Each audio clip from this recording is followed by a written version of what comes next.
하나님의 일을 일으키시면 막을 자가 없습니다. 할렐루야. 여러분 제발 여러분의 그 사이즈에 머물러 사는 인생 되지 마시고 주님의 사이즈에 하나님의 손길 가운데 하나님의 역사를 바라보시는 저와 여러분의 인생 되시길 축복합니다. 할렐루야. 되게 많이 덥죠? 이렇게 더운 날에 특별히 수고하는 우리 지체들이 많이 있었어요. 교육부서 여름 성경학교 이렇게 지원들 많이 갔었는데 우리 한번 굳이 이렇게 그 표시하라면 좀 이제 뭐 되게 쑥스러울 수도 있으니까 그 많이 봉사한 우리 지체들 위해서 격려의 박수 한번 할까요? 네, 정말 수고 많았습니다. 특별히 수련회 위원들 새벽까지 이렇게 회의하고 난 다음에 다음날 이제 멀쩡하게 아이들과 막 뛰어노는 모습 보니까 저기 재정씨가 뭐 이런 생각이 들었는데 우리 한번 좀 서로 다시 한번 더 격려의 박수 합시다. 예. 수련회 위원들. 예, 정말 수고 많습니다.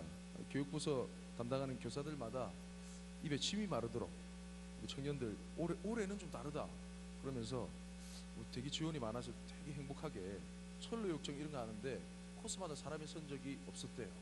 이번엔 청년들이 지원이 많이 돼서 코스마다 사람이 있어가지고 되게 풍요로운 그런 여름 성경 학교였다고 합니다. 계속 교회를 잘 섬기고 빛내게 하는 그런 청년 여러분 되시길 축복합니다. 여러분 낚시라는 건 물고기를 낚을 때나 쓰는 말이기도 하지만 이상하죠. 누군가를 속일 때 쓰는 은어이기도 합니다. 그렇죠?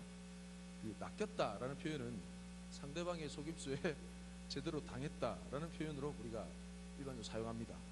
우리 결혼했어요. 예, 초창기 멤버인 정현돈 태연 커플. 정현돈 태연 커플.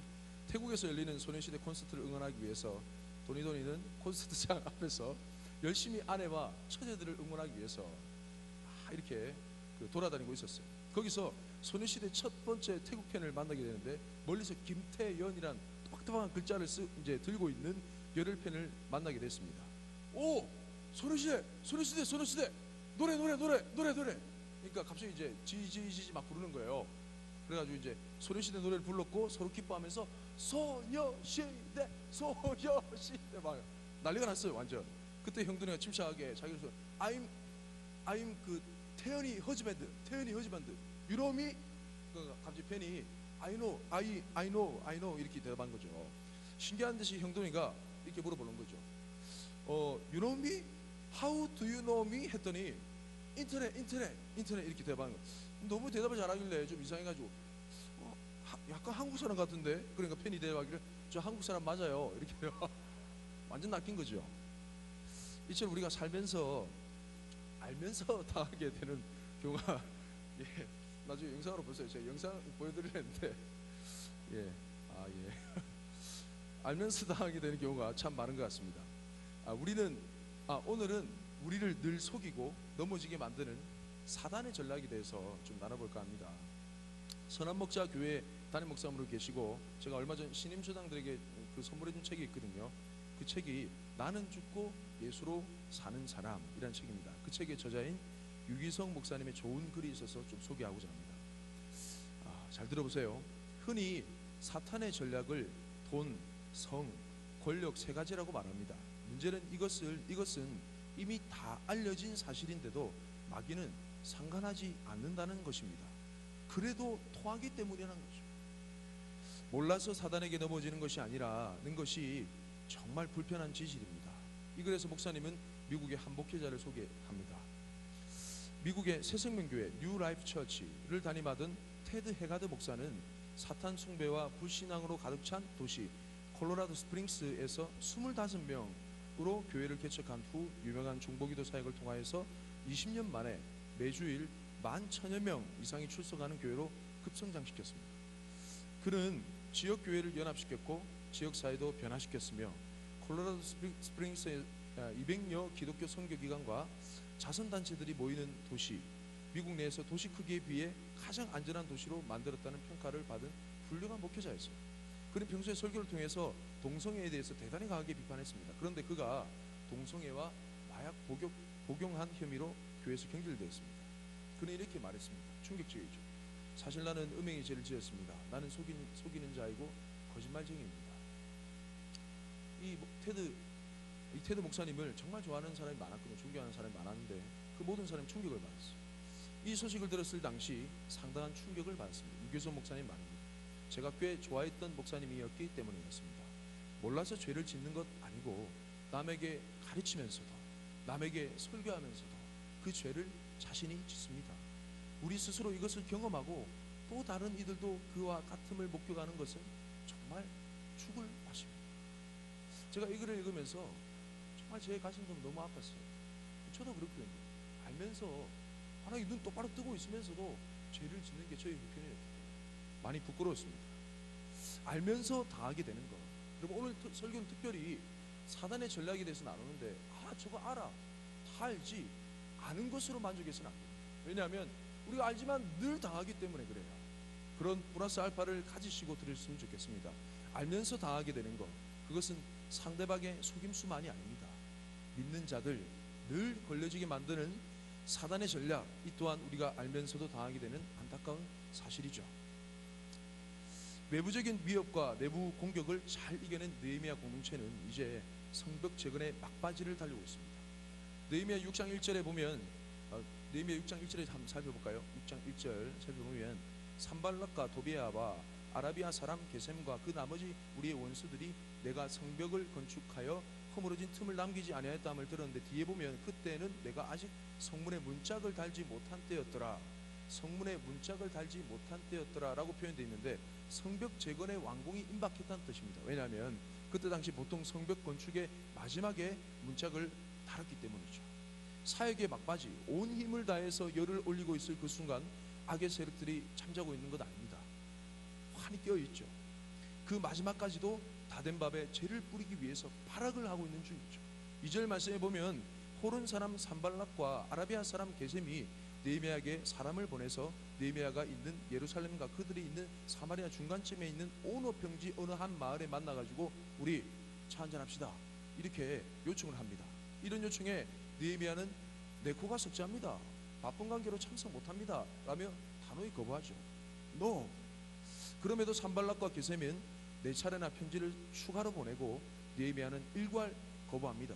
아니요, 안 갑니다. 네 번째 거부를 당한 산발락과 게셈, 이번엔 다른 내용의 편지를 보내는데 그 내용이 이러합니다. 제가 한번 읽어볼게요. 당신과 유대인들이 반역을 꾀하고 있다는 소문이 여러 민족들 사이에 돌고 있어. 게셈도 그것이 사실이라고 말했어. 당신들이 성벽을 쌓는 것도 그러한 이유에서라고 말이요. 당신이 왕이 되려고 하고 있으며 유다의 왕이 있다고 예루살렘에 공포하기 위해 예언자들까지 세웠다는 말을 들었어. 이제 이 일은 모두 왕의 귀에 들어가게 될 것이요. 그러니 우리가 함께 앉아 대화할 필요가 있지 않겠소? 이렇게 얘기한 거죠. 이에 느헤미야는 딱 잘라서 말을 전합니다. 당신의 그 말은 사실 무근이요, 모두 당신이 꾸며낸 것이요. 사실이 아니라 할지라도 느헤미야의 마음은 그들의 공격으로 계속 울렁이는 거죠. 한 번, 두 번째 보내고 또 보내고 네 번째 보내고 다섯 번째는 내용을 또 더 협박적으로 이렇게 보내니까 계속 받다 보니까 사람이 아무리 천홍성 같은 그런 단단한 굳은 심지라 할지라도 계속 보내니까 이게 울렁이는 거죠. 그래서 그는 기도합니다. 하나님, 제게 힘을 주십시오. 슈퍼파워. 미안합니다. 오늘 왜 이러지? 오늘 진짜 하나님 제게 힘을 주십시오. 느헤미야가 요청에 거부했다는 소식을 듣자 산발락과 게셈은 또 다른 계획을 세웁니다. 끈질기죠. 그래, 이렇게 나오신다면, 제가 지금 앞부분에 있는 내용을 좀 재미있게 각색해서 설명하는 거예요. 나중에 한번 읽어보십시오. 그래, 이렇게까지 나오신다면 우리야 어쩔 수 없지. 어이 누구, 어이 와봐라. 가서 스마야를 좀 만나봐야 되겠다. 그러면서 이제 보내는 거죠. 그들은 선지자의 말이라면 믿겠지라는 생각으로 선지자 스마야를 도두로 매수합니다. 그리고 느헤미야를 죽일 계획을 세우죠. 얼마 뒤 느헤미야는 스마야를 그의 집에 은밀하게 만납니다. 스마야가 그에게 말합니다. 우리 하나님의 집 성전 안에서 만날까요? 그들이 분명 당신을 죽이러 올 겁니다. 지금 이렇게 있으면 안 되고 밤중에 죽이러 올 테니 성전 안에 들어가 문을 잠급시다. 아무리 그들이라도 성전 안에는 못 들어올 겁니다. 그래도 그건 좀, 아이고 이 양반아 답답한 소리 하고 계시네. 정말 성벽 재건 그것도 사람이 살아야 할 수 있는 거 아닙니까? 속히 채비를 하고 오시오. 그런데 이 얘기를 들은 느헤미야는 단호하게 얘기합니다. 나더러 도망쳐 숨으란 말입니까? 나 같은 사람이 어찌 성전에 숨는단 말입니까? 그럴 수 없습니다. 느헤미야는 이 모든 영적인 공격을 이기고 승리한 후에 고백합니다. 6장 13절 말씀, 6장 13절 이건 같이 읽어야 됩니다. 6장 14절 같이 읽어볼까요? 시작. 그들이 뇌물을 준 까닭은 나를 두렵게 하고 이렇게 함으로 범죄하게 하고 악한 말을 지어 나를 비방하려 함이었느니라. 느헤미야는 우리를 공격하는 사단의 전략에 대해 잘 알았던 사람이었습니다. 그가 고백하는 말 속에 사단의 전략 세 가지가 나와 있습니다. 참 신기하죠. 첫 번째는 뭐냐면 이 보면 그들이 뇌물을 준 까닭은 나를 두렵게 하고 두려운 마음을 주는 것이 바로 사단의 첫 번째 전략입니다. 두 번째는 여기 보면 이렇게 함으로 범죄하게 하고 죄를 짓게 만드는 것이 사단의 두 번째 전략입니다. 마지막 사단의 세 번째 전략은 뒤에 보면 악한 말을 지어 나를 비방하게 하려 함이었다. 요것보다는 그 이후의 결과를 얘기하죠. 비방함을 통해 가지고 하나님의 일이 되지 못하게 만드는 거예요. 그게 제가 풀이하기를 하나님의 일을 못하게 만듭니다. 이게 바로 사단의 세 번째 전략입니다. 첫 번째 두렵게 만들고, 두 번째 죄를 짓게 만들고, 세 번째 하나님의 일을 못하게 만들고 우리 가운데서 거두어 가 버리죠. 그게 사단의 세 가지 대표적인 전략입니다. 하나하나 좀 살펴보고 말씀을 마무리할까 합니다. 첫 번째 한번 따라해볼까요? 사단의 첫 번째 전략, 두려운 마음을 줍니다. 사단이 우리를 넘어뜨리는 첫 번째 전략은 두려움을 심어주는 겁니다. 마음먹기에 달렸다라는 말이 있죠. 그렇죠. 누구에게 들은 말인데 제가 좀 얘기해 보겠습니다. 누군가 배를 타고 여행을 갔다고 합니다. 배 안에서 밤에 잠을 자다가 너무 더워가지고, 요즘까지 더운 날씨였는가 봐요. 창문을 열었어요. 근데 시원한 바람이 들어온 것 같아. 아 시원하다 이래 잠을 잘 잤어. 아침에 딱 일어나 보니까 그 창문이 이중창이었다는 사실. 아무도 안 있어요. 나 혼자 막 웃고 넘어갔는데 본인 혼자 느낌상 시원하다 하면 자는데 밖에 문은 닫혀 있었다는 거죠. 그 한 냉동 탑차를 운전하는 운전수가 있었어요. 물건을 꺼내려고 냉동 탑차에 딱 들어갔는데 문이 착하고 잠겨버렸어. 안에서 아무리 두드려도 안 열리는 거야. 그러다가 안에 있다가 막 얼어 죽는 거 아닌가 여러 가지 두려운 생각이 들다가 결국 그 사람이 얼어 죽었대. 나중에 구출해 보니까 결국 냉동 탑차는 이미 오래전에 고장이 난 지 오래된 거죠. 다 이런 재미난 얘기를 심각하게 다 듣고 앉아있는 거예요. 희한하네. 예, 제가 좀 심각합니까? 할렐루야. 예, 제가 좋아하는 말씀이 있습니다. 잠언 4장 23절 말씀. 잠언 4장 23절. 현대인의 성경 번역으로 한번 같이 해볼까요? 잠언 4장 23절. 띄워주실라요? 없어요? 잠언 4장 23절 한번 따라해 봅시다. 그 무엇보다도 내 마음을 지켜라. 여기서부터 따라해보세요. 여기서부터 생명의 샘이 흘러나온다. 할렐루야. 예, 잠언 423 저는 정말 좋아해요. 무릇 지킬 만한 것보다 더욱 내 마음을 지켜라. 생명의 근원 이에서 남이니라. 개역개정 번역 이러는데 현대인의 성경 번역은 그 무엇보다도 내 마음을 지켜라. 여기서부터 생명의 샘이 흘러나온다. 사람의 성을 지키는 것보다 마음을 지키는 것이 우선이라는 거죠. 성을 지키게 되면 성을 지키는 것보다 마음을 지켜야 되는 이유가 뭐냐면 마음이 허물어지게 되면 성문을 그냥 열어줄 수도 있는 상황이 펼쳐지기 때문입니다. 그렇죠? 느헤미야는 적의 공격 앞에서 자신의 마음을 잘 지켰습니다. 2절 마지막 부분에 보면요. 2절 마지막 부분에 보면 실상은 나를 해하고자 함이었더라. 보입니까? 실상은 나를 해하고자 함이었더라. 보이죠? 그래서 그 실상을 잘 알고 있었어요. 느헤미야는 적들의 생각을 이미 다 알고 있었다는 증거가 말씀에 있습니다. 그리고 12절 말씀에도 보면 깨달은 즉 하면서 그는 하나님께서 보내신 바가 아니고 도비아와 산발랏에게 뇌물을 받고 내게 이런 예언을 함이라. 어떻게 깨달았는지 잘 모르겠지만 성령님께서 깨닫게 하셨는지 잘 모르겠지만요. 어쨌든 깨달았어요. 그리고 그 실상을 다 알고 있었어요. 뇌물을 받고 이런 거짓 예언을 하고 있다는, 나를 모함해서 죽이려고 하고 그 음모를 꾸미고 있다는 사실을 다 알고 있었어요. 근데 중요한 건 다 알고 있는데 어떻게 이렇게 침착하냐 이 말이죠. 좀 그런 생각이 안 듭니까? 상대방의 악한 의도를 다 알고 있음에도 불구하고 당신 이런 생각하고 있는 거 다 알아 이렇게 얘기할 법한데 그런 얘기 안 해요. 안 갑니다. 아니요, 바빠요. 이렇게만 얘기하는 거예요. 참 신기하죠. 동요되지 않습니다.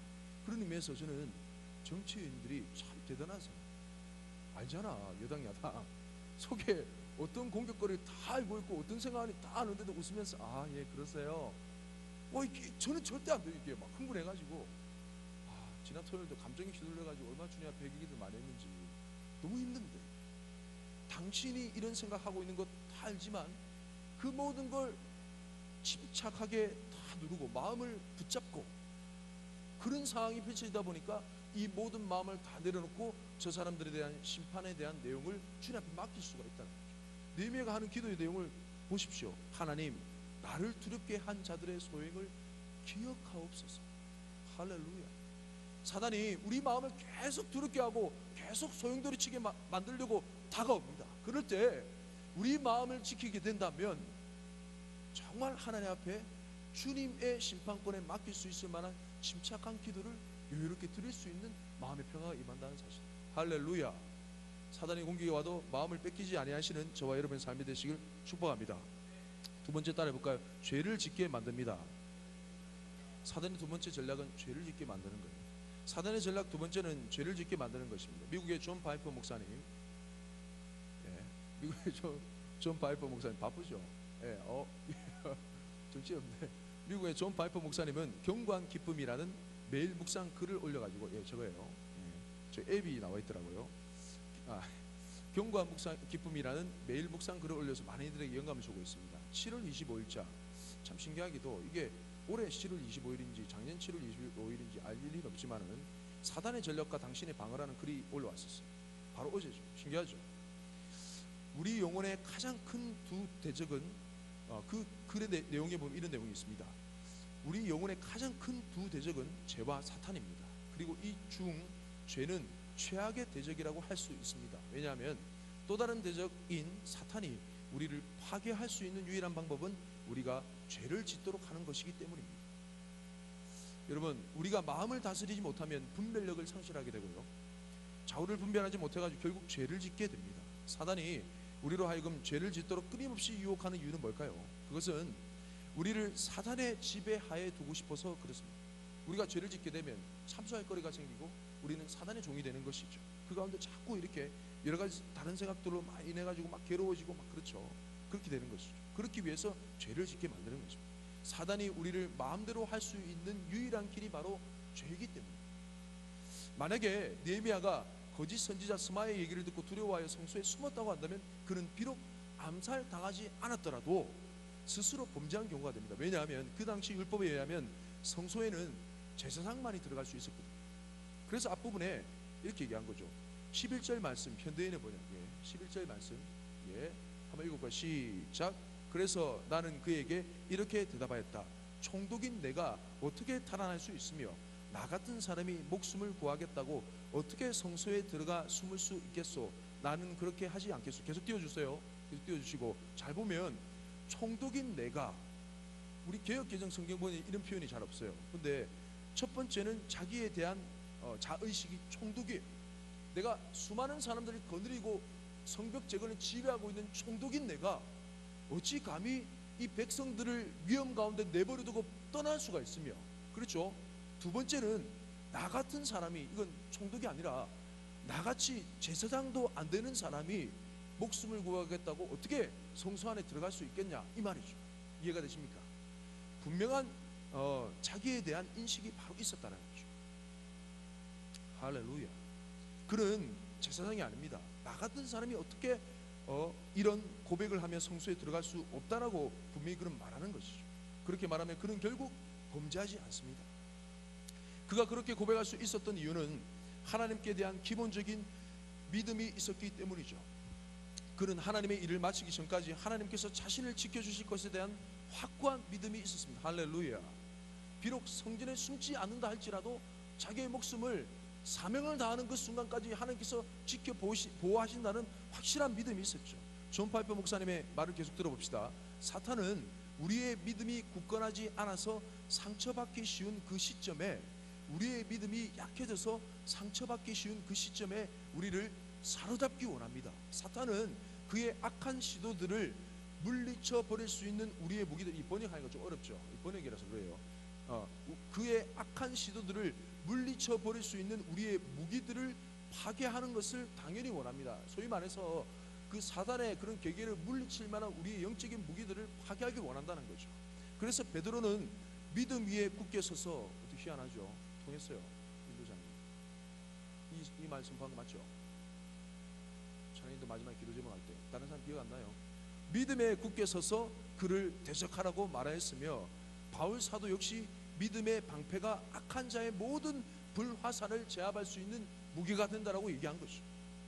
마귀를 꺾어버리는 방법은 그가 파괴하기 가장 원하는 바로 그것을 강하게 하는 것인데, 그게 뭐냐면 믿음의 방패, 굳건한 믿음이라는 거예요. 할렐루야. 우리가 범죄하지 않을 수 있는 유일한 동기는 뭐냐면 믿음을 굳게 하고 사단을 대적하는 거예요. 나를 두렵게 하는 그런 상황이 거짓이고 일어나지 않고 사명이 끝나는 그 순간까지 하나님께서 나를 보호하신다는 굳건한 믿음이 있다고 한다면 우리는 범죄할 이유가 없는 겁니다. 할렐루야. 따라서 결국 믿음이 있다면 범죄하지 않습니다. 그렇죠. 좀 빠른 길로 가자 하니까 범죄하게 되죠. 급한 길로 돌아가자 하니까 범죄하게 되죠. 좀 급하게 불을 끄자고 하니까 사람을 이용하고 하나님을 의지하지 않고 범죄하게 되는 것이죠. 믿음이 있다면 어떤 상황 가운데서도 범죄하지 않고 어떤 상황 속에서도 하나님을 찬양할 수 있습니다. 할렐루야. 마지막 따라해 볼까요? 하나님의 일을 못하게 만듭니다. 사단의 마지막 전략은 하나님의 일을 못하게 만드는 것입니다. 한 사람에게 두려움을 주고 죄를 짓게 만든 후에 사단은 그 사람에게서 하나님의 기업을 빼앗아가 버립니다. 여기서 하나님의 기업이라는 것은 하나님이 이 사람, 이 인생을 통하여서 받고 싶어하는 삶의 열매입니다. 우리 모두는 하나님의 일을 위해 이 땅에 부르심을 받았습니다. 그리고 그것이 바로 우리 인생의 가장 큰 기쁨이자 즐거움이죠. 주님의 부르심이요. 그렇죠? 여러분 동의하십니까? 아멘 하세요. 할렐루야. 그 소중한 것을 사단은 우리에게서 빼앗고 싶어 한다는 거죠. 왜냐하면 너무 소중한 것이기 때문에. 내 마음 살리기라는 오스 힐먼이라는 분의 그 책의 추천사에 보면 이런 내용이 있습니다. 그렇다면 하나님을 미워하는 사탄이 가장 바라는 것은 무엇일까요? 장차 이 땅에서 당신의 삶이 끝날 때 하나님을 조롱하면서 하하하, 이 성도한테서는 아무 기업도 받지 못하셨군요. 이 사람은 이 땅에서 90년을 살았지만 하나님께서 이루라고 명하신 목적을 전혀 이루지 못했습니다라고 비웃는 것은 아닐까? 여러분 좀 삐려 오십니까?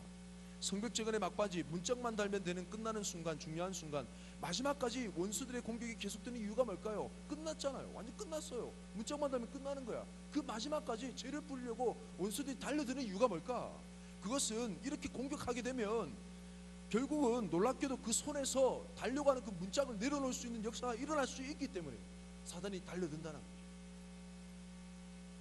원수는 우리 손에서 하나님의 일을 놓아버리길 원합니다. 그저 평범한 성도로 지내길 원한다는 것이죠. 한 달란트 받은 것의 소중함을 깨닫지 못하게 하고 그것을 땅에 묻어버리길 원한다는 거죠. 주님은 그런 자들에게 말합니다. 악하고 게으른 종아. 그렇다면 반대로 하나님께서 우리에게 가장 바라시는 것은 무엇일까요? 그 책의 추천사에는 계속 얘기합니다. 하나님께서 가장 기뻐하시는 것은 무엇일까? 잘했도다. 내 자녀야, 너의 인생을 향한 목적을 이루었고 내 자녀로서 합당한 삶을 살았구나. 끝까지 다름박질하며 내가 명한 소명을 이루었구나. 나는 내 삶을 통해 내 기업을 온전히 받았다라고 말씀하시는 거 아닐까요? 우리에게 두려움을 주고 죄에 걸려 넘어지게 하며 우리를 향한 하나님의 꿈을 빼앗아 가버리는 사단의 전략, 우리가 늘 알고도 당하는 억울한 상황을 만들지 않기 위해 여러분 담대한 믿음을 가지십시오.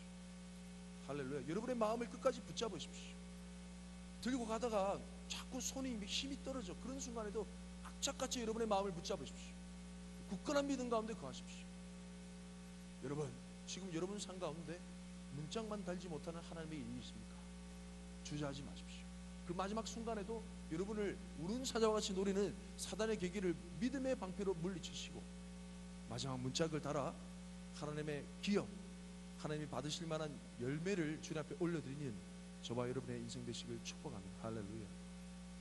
우리 두려운 마음 가진 자 한번 좀 찬양할까요? 찬양팀 좀 나오시고